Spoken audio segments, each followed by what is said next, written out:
আপনার গালে মেজতে পড়েছে। 54 বছর বয়সে সেভিং করে যখন খালে নিজের বার হয়েছে তখন স্ত্রী তাকাচ্ছে, তোমার কিচ্ছু হয়নি জি, গালে জি হার গাইলে দেখো চামা চিকে দেখে দিয়েছে। মেজতে পড়ে না? হ্যাঁ, আর দুটা কারণে মেজতে পড়ে, দুটা কারণে মেজতে পড়ে। পান্তে যারা নিয়মিত যে মেয়ে পেছাব করে ওর গালে মেজতে পড়তেই হবে। আর যারা ওই মাসিকের তেনা খানটা গরম জলে ধৌত করে না, ওই তেনা ব্যবহার করে, একবার আবার করলো, তার গালে মেজটা পড়তেই হবে। এটা আপনার গালে মেজতে পড়েছে। 54 বছর বয়সে সেভিং করে যখন খালে নিজের বার হয়েছে তখন স্ত্রী তাকাচ্ছে, তোমার কিচ্ছু হয়নি জি, গালে জি হার গাইলে দেখো চামা চিকে দেখে দিয়েছে। মেজতে পড়ে না? হ্যাঁ, আর দুটা কারণে মেজতে পড়ে, দুটা কারণে মেজতে পড়ে। পান্তে যারা নিয়মিত যে মেয়ে পেছাব করে ওর গালে মেজটা পড়তেই হবে। আর যারা ওই মাসিকের তেনা খানটা গরম জলে ধৌত করে না, ওই তেনা ব্যবহার করে, একবার আবার করলো, তার গালে মেজটা পড়তেই হবে। এটা WHO বিশ্ব স্বাস্থ্য সংস্থা, আপনি বিশ্বাস করবেন না, ডাক্তারকে জিজ্ঞেস করে নেবেন। জি,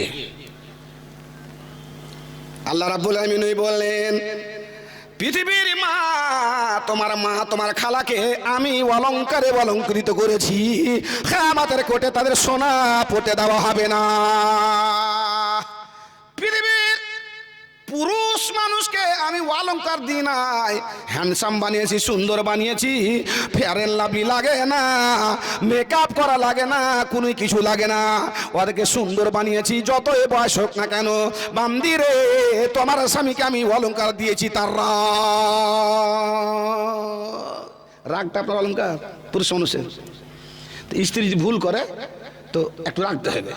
হ্যাঁ, ভগা দেখবেন রাখতে হবে একটু।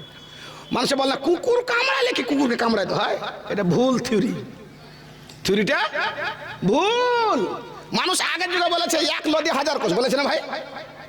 হয় কমা না তো একটু বাড়া, এখন তো ব্রিজ হয়ে গেছে তো 1000 কোষ কেন? 1 লদি 15 মিনিটের কোষ, 15 মিনিট। আপনি ব্রিজ কয় মিনিট লাগছে পার হতে? Farakka bridge 3 kilometre, 3 minute, 4 minute, 5 minute, তো 1000 কোষ বলবো আমি তাকে? তো নদীতে পার হলাম আমরা, নৌকাতে পার হতে স্পিড বোট লাগিয়ে দিচ্ছে, কয় মিনিট? আধ ঘন্টা। 1 নদী 8 ঘন্টা কোষ। কমান না তো বাড়ান, কিন্তু আসলে পরবাদ বাক্য কোনদিন চেঞ্জ হয় না। তার জন্য এইরকমই অবস্থা চলে যাচ্ছে। বাপজান আমার, ভাই আমার, আল্লাহ রাব্বুল আলামিনের নবী বললেন, আল্লাহ পুরুষ মানুষকে অলংকার দান করেছেন। কি অলংকার? কথা বলছে প্রেক্ষাপটে ওর বিরুদ্ধে, তো ওকে লজ্জা শরম আছে কি না তো আল্লাহ বেশি ভালো জানে। জি, আল্লাহ স্বামী স্ত্রীর মধ্যে গন্ডগোল যদি হয়ে যায় তো আল্লাহ ধারা দিয়েছে, 3-4টা ধারা দিয়েছে, কত সুন্দর ধারা দেয়। আর আল্লাহ বলছেন যে গন্ডগোল হওয়াটা সিম্পল ব্যাপার, গন্ডগোল হতেই হবে। ওয়াকাসামাহুমা ইন্নী লাকুমা লামিনান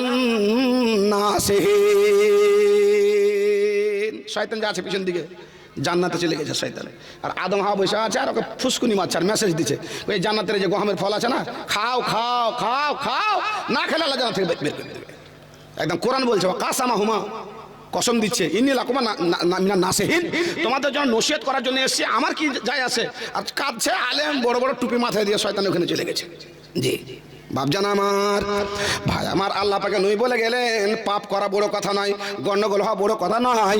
মানুষ পাপে জাহান্নামে যাবে না, অন্যায় করে জাহান্নামে যাবে না, গুনাহ করে জাহান্নামে যাবে না। সাগিরা কাবিরা জয় রকমের গুনাহ হোক, মানব সংক্রান্ত গুনাহ যদি না হয়, আল্লাহ সংক্রান্ত গুনাহ হয়, জাহান্নামে মানুষ যাবে না।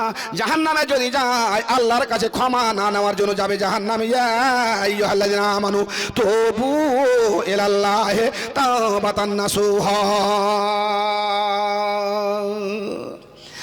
পরিবারে স্বামী এবং স্ত্রী গন্ডগোল হওয়াটা আল্লাহ রাব্বুল আমিন রহমত বলে আখ্যায়িত করেছে। স্বামী স্ত্রী গন্ডগোল হয় তো রহমত। আপনি ভাবেন যে কোন মৌলবি ডাকলি, হ্যাঁ আগামী কালকের মৌলবিরাই ভালো আছে। জি, আপনাকে দলিল দিছি, গন্ডগোল হওয়াটা রহমত। আপনার ফ্যামিলিতে গন্ডগোল হবে, আর গন্ডগোল হবে না কেন?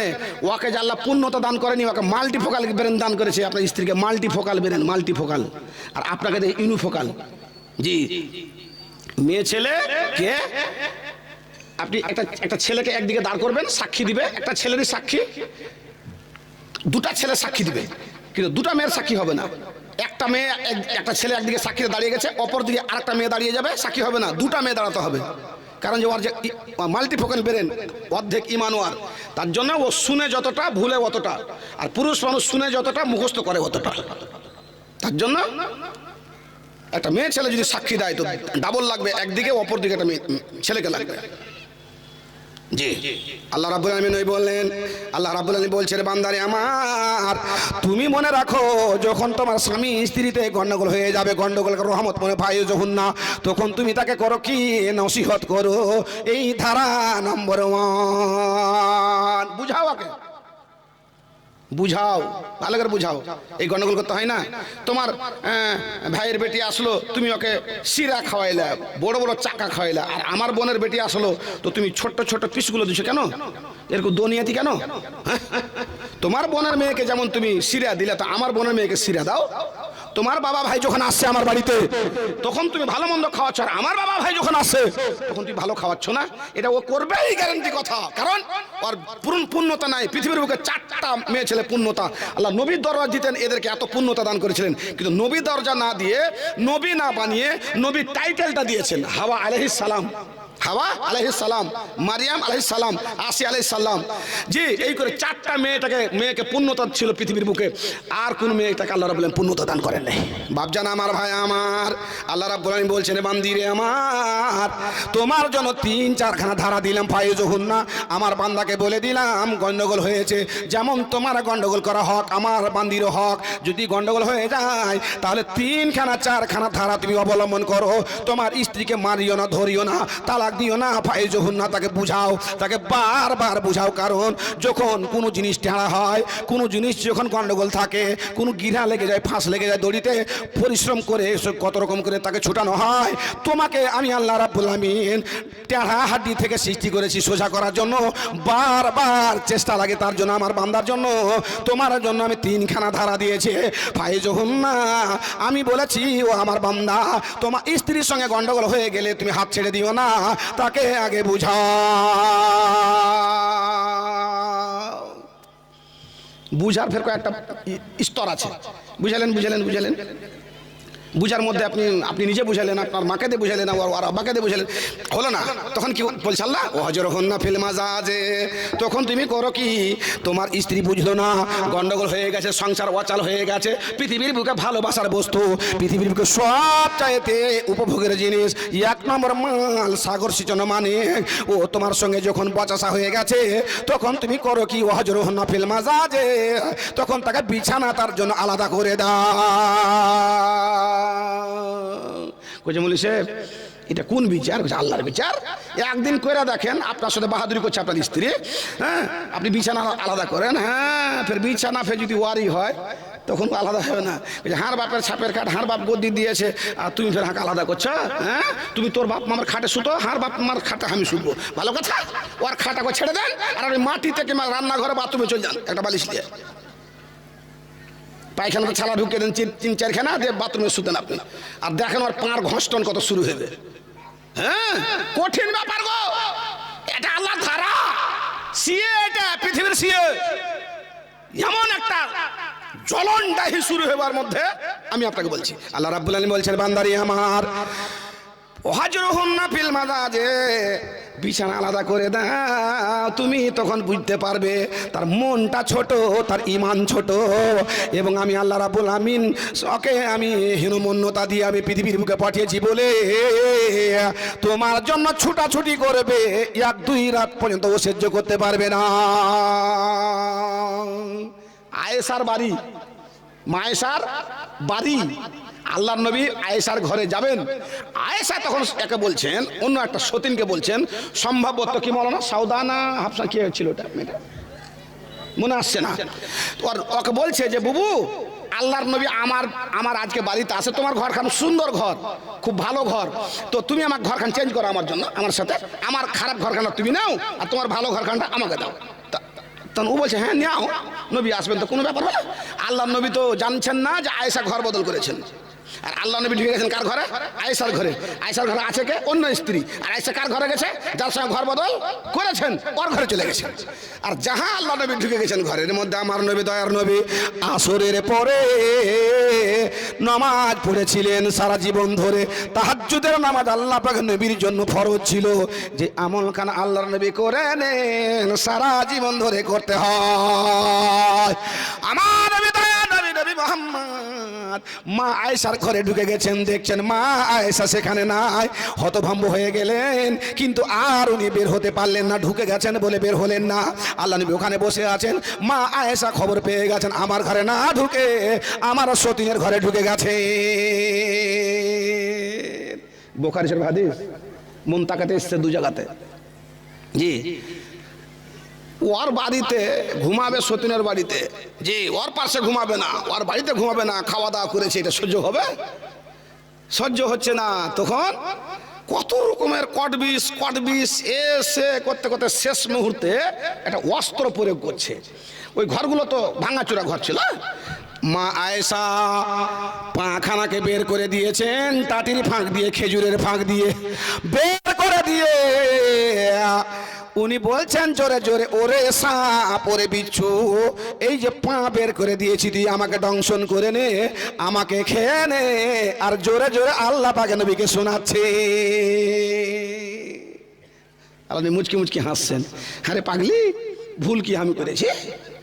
হ্যাঁ, ভুল তো আমি করিনি। আচ্ছা, মেয়ে ছেলে স্বামীর কাছে মার খায়, কেন খায় জানেন? জানেন না? 91 থেকে জালসা করছি, আমার রিসার্চ আছে। মেয়ে ছেলে ভুল করেছে বলে মার খায় না। আপনি জামা সাফ করতে দিয়েছিলেন ওকে, ভালো কথা, জামাটা সাফ করতে পারিনি, আপনি এসে বলছেন জামা কেন সাফ করেন জুমার দিন আজকে? হ্যাঁ, জামা দাও যা, ভুলে গেছি। ভুলতেই পারে, আর যে ভুলে যাবে তার কোনো পানিশমেন্ট নাই, তার কোনো বিচার নেই। জি, তো আল্লাহ রাব্বুল আলামিন নবী বলছেন লা তারফা আসাকুমুল আদাবা, আমি তোমাকে প্রশাসন বিভাগটা দিয়েছি, মিলিটারি শাসনটা তোমাকে দিয়েছি। মিলিটারি শাসন তুমি ফোঁস করবে, ফোঁসটা তোমাকে আমি দিয়েছি, ফোঁসটা তুমি করবে। মুলবি নামাজ পড়তে যাচ্ছে ভোর রাত্রিতে, একটা সাপ নিয়ে ফেনা তুলে আছে। তো মুলবি সাপকে বলছে কেন ফেনা তুলে আছিস? বলছি ফেনা কি তোকে কাটার লেগে তুলে আছে আমি? হ্যাঁ, ফেনাটা হাঁকে আল্লাহ আত্মরক্ষার জন্য দিয়েছে, ফোঁসটাতে আমি মানুষকে ডর দেখাবো যে হাঁকে না মারতে আসে না। হ্যাঁ, ফুস, ওকে ফুস করেছে, তার ফুসে পুষ্টি পেয়েছে, ফস টস ফস করতে হবে না। কইছে মুলি সাহেব তুমি ইমামতি করো, আউট নলেজ কম আছে তোর, আমাকে আল্লাহ ফোঁস দিয়েছে, এই ফোঁসটা আমার আত্মরক্ষার জন্য। কইছে না তুই ফোঁস করবি না, নিচে কর মুড়ি, বাচ্চা কাচ্চা আসলে ফোঁস করবি না।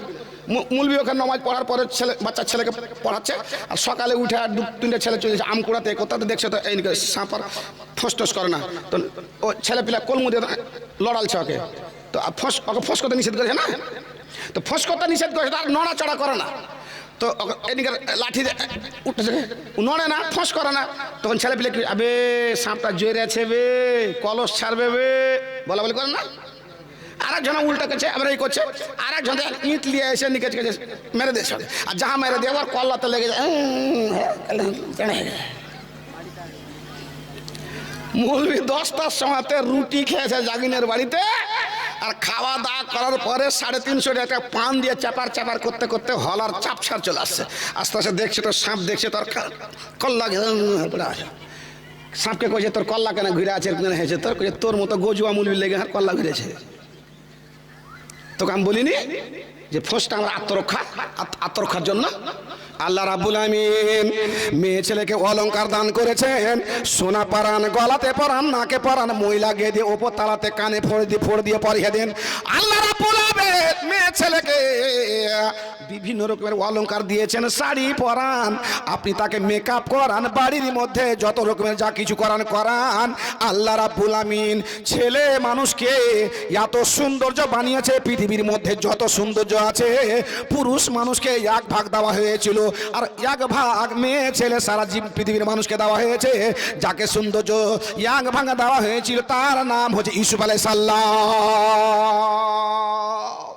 মেয়ে ছেলেরা ফেরেন লাভলি লেখে লাখটা একটু সুন্দর আছে, চামড়াখানে একে চিকন, তো পায়ে পা মাটিতে পড়ে না, মনে মনে ভাবে কি হারাই খুব দেখতে ভালো, খুব সুন্দরী, ঘোড়া ডিম ভালো, তুই আসল সুন্দর তো হাজরত ইউসুফ আলাইহিস সালাম পুরুষের জাত, তুই সুন্দরী। দুটা বাচ্চা হয় তখন তোর গালে যখন ম্যাচটা পড়বে তখন তুই বুঝবি তোর সুন্দরী বাড়াইবে, তখন ঠিক না বাবুজি? আর